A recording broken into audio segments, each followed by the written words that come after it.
Now I would like to call upon the respective committee leaders to come on stage and present their suggestions that they are drafted today.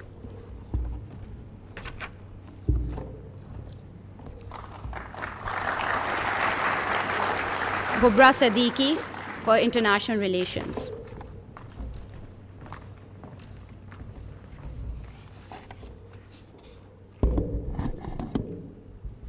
I was told to limit my time to 5 slides only, 5 points actually per slide. As hard it is to speak in front of the President of Pakistan and all these high officials present here, it was much harder compared to that to summarize the problems of Pakistan into just 5 points. But I did it. If the youth of Pakistan is so potential enough to do that, I bet that they can do anything in the world. Assalamu alaikum, everybody. I'm Hubrah Siddiqui, the head for international relations. Basically, I've prepared 2 slides today, one about the challenges that face Pakistan and the other about the solutions and recommendations that the International Relations Committee has come up with to present to the government. Now, firstly, the challenges. Presence and undue influence of external state actors on our international policies. Number 2, $54 billion foreign debt yet to discharge. Number 3, the ever-pertinent Kashmir crisis. Then the Indo-Pak water treaties, fretful apprehensions, and hindrances in foreign policy with the neighboring countries. Next slide, please. About the suggestions, we'll go one by one and elaborate on each of them, and then you'll get to know what I meant when I considered them a problem.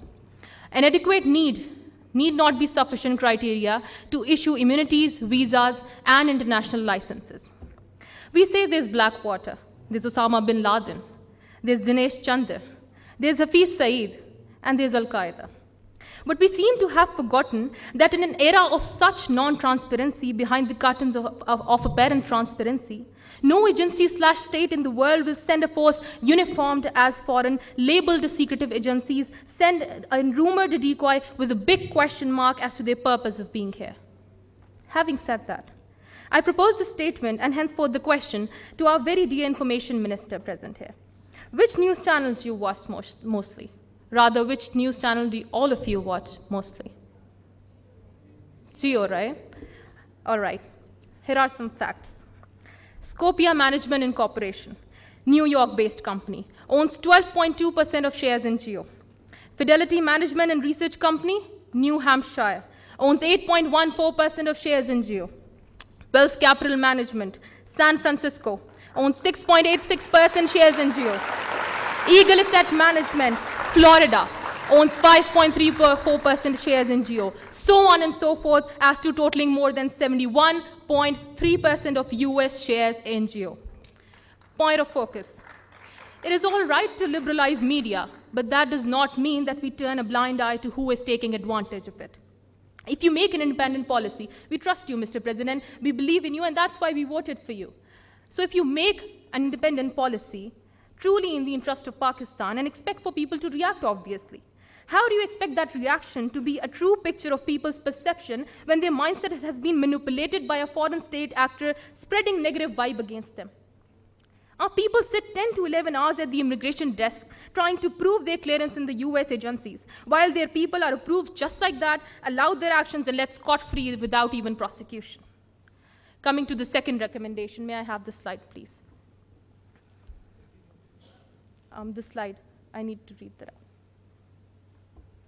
All right, the second recommendation is basically about independent usage of Balochistan's resources.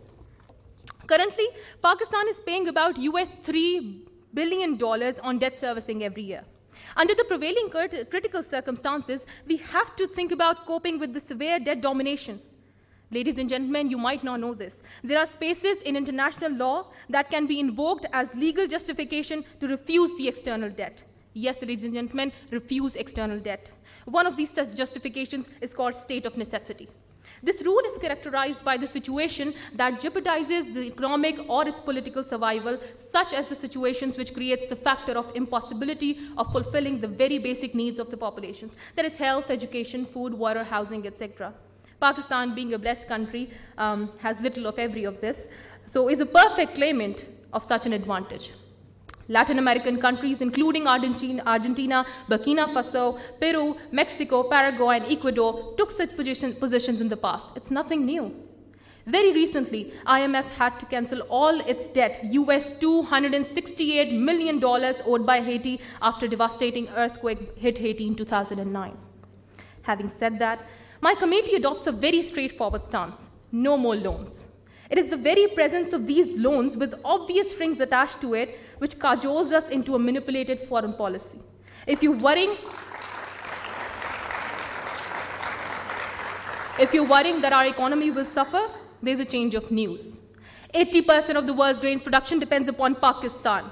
We have alternative energy resources which can suffice to meet every need if utilized judiciously. Most importantly, we have mineral resources in such magnanimous amounts which can repay every single penny of Pakistan's foreign debt in only 5 years. Only 5 years. Yes, ladies and gentlemen, we suggest exploiting and utilizing the very minerals. However, only for ourselves, not to be sold out and bought back on thrice the price. If we can refine uranium, I'm sure we can refine copper and gold as well. About the third proposal. It's a proposal to UN to reopen the Kashmir case. Now, there's a country on the global map called East Timor. Now, this country was not a country lately. It was a colony with Christian majority and was surrounded by Muslims. Now, it wanted independence, obviously. It went to the United Nations. The United Nations supported in favor of them. They passed this resolution. One day later, United Nations sent its forces. East Timor was made independent, and now it has existence on the global map. Pakistan's issue, Kashmir issue, is there in the United Nations since the past 64 years, ladies and gentlemen. So I urge the government of Pakistan to please reiterate, urge, and propose the United Nations to reopen the case and actually implement the ceasefire that it has been ordering since the past so many years. A deliberate, all right, 2 more minutes. Next, for a deliberate attempt, a willful plea, and a successful suit to water treaty. If I'm not wrong, Mr. President, Pakistan went to ICJ to fight the water dispute. We lost the case. The case pleading was as 12 a.m., and as I'm told, we did not have a lawyer till 9 a.m. that morning. Please, ladies and gentlemen, our case is not weak. We need more determination, and that is all. As for the last point, we want improvisation and strengthening of socio-political and economic ties with the neighboring countries. Now, about this point, it is always proposed and stipulated within articles that it's the best interest of Pakistan to strengthen ties with our borderline countries. Iran and China being the highlights, we can ensure an economically and politically strong Pakistan. Under drone attacks and operations against Osama, US has time and again intervened and breached the sovereignty of Pakistan, then burdening us with millions of dollars of loans time and again, all with strings attached, obviously, to strangle us with the trap of recession and distraught. So I urge the government to realize their enemies and please keep the security of this country prioritized above the diplomatic positivity. Now, as in the annals of history is inscribed the date August 14, 1947. On this day came into existence the country for which Qaid-e-Azam Muhammad Ali Jinnah fought with the words, "Give my people their bit of land. That land might be a district. That district might also be a sandy one. My nation knows how to grow." Hence Pakistan. As for the youth, so for the youth, don't lose hope. The only requirement is to revolutionize your mentality. And I promise you that you shall see a revolution in yourself, a revolution in your surroundings, a revolution in your environment, and a revolution in the country, testifying that Pakistan will live forever, for Pakistan is to live forever. Pakistan Zindabad!